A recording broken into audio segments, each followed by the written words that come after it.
am Start. Es geht weiter gegen den zweiten, gegen den Bruno, der mit dem Onyx Level 51 startet. Und wir kommen mit dem 2-Dreieck. Wir gehen mit dem rein, wo wir vorne aufgehört haben. Und Onyx Steinboden natürlich vierfach schwach auf Surfer. Vor allem mit meinem Spezialgriff sind wir da natürlich hart OP. Und es geht aber. Jetzt kommt er mit einem Nocturne, Kampfkollege. Wir werden schneller sein. Und wir wissen, wir one-shotten ihn nicht, weil er ist bulky und hat einen höheren Level. Schießen wir den Konfusstrahl oder setzen wir auf den Crit? Oder gibt es gleich einen One-Shot? Wir finden es raus. Es gibt einen Crit! Ja, Mann, da geht Nocturne runter. Ganz stark. Jetzt kommt er mit dem Hulk Hogan.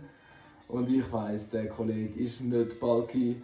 Darum ist er mir ja auch so schnell verreckt. Darum da eine Psychokinese für dich. Und er ist mehr bulky, wie man gedacht hat. Und er kommt mit einem Mega-Kick. Wo geil Schaden macht.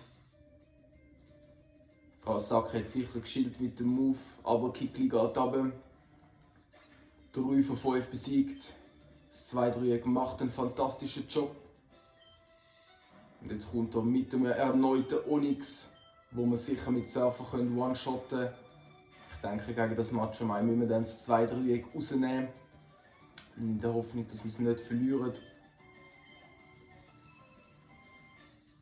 Und da kommt er mit seinem Ace Macho Man Level 56 mit mächtigen Kampfattacken. Wenn wir den Anti-Öko bringen, er ist halt schon fett heftig unterlevelt. King Oga bringt gar nicht außer zu sterben. Sack ja nicht, Galapagos ja nicht, Mimose, Anti-Öko oder King Oga. Ich denke, der Anti-Öko wäre geil, er tankt auch einen, aber nicht 2. Ich denke, das ist der Moment für den King Oga.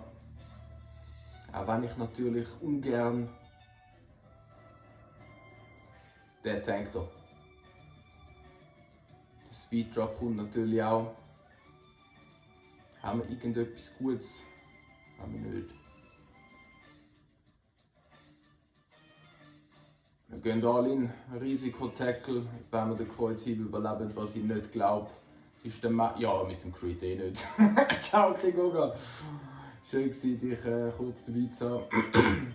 Aber es ist okay, dafür haben wir jetzt einen Full Power Mimose drin, der natürlich mit Psychokinese nur Gutes kann bewirken. For the win. Es wird knapp einen Two-Shot geben. Protzer. Er bulkt sich. Angriff auf, Verteidigung auf. Beri hat er auch noch am Start. Jetzt gibt es keinen Two-Shot. Schade. Aber wir können den Protzer einloggen mit Zugabe. Heisst, du kannst uns eigentlich nichts machen. Es sei denn, du kannst dann wieder angreifen und du hast so einen boosteten Angriff auf die Verteidigung. Aber 2 Moves sollten uns lange. 2 Psychokinesis. Scheiß Beri. Protzer geht rein. Er pulkt sich nur noch mehr. Und wahrscheinlich spielt er jetzt im Trank.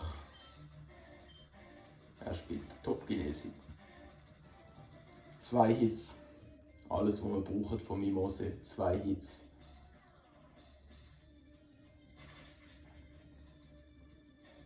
Sehr schön. Und den haben wir auch. Wir haben es besiegt. Der Bruno ist erledigt. Wir tragen den King Oga ins Grab, aber er ist dafür da, dass der Mimose kann abstauben kann. Und ja, viel mehr konnte ich auch nicht mehr von ihm erwarten. Mimose verdient ein Level. Besten Dank. Wir sehen uns bei der Agate.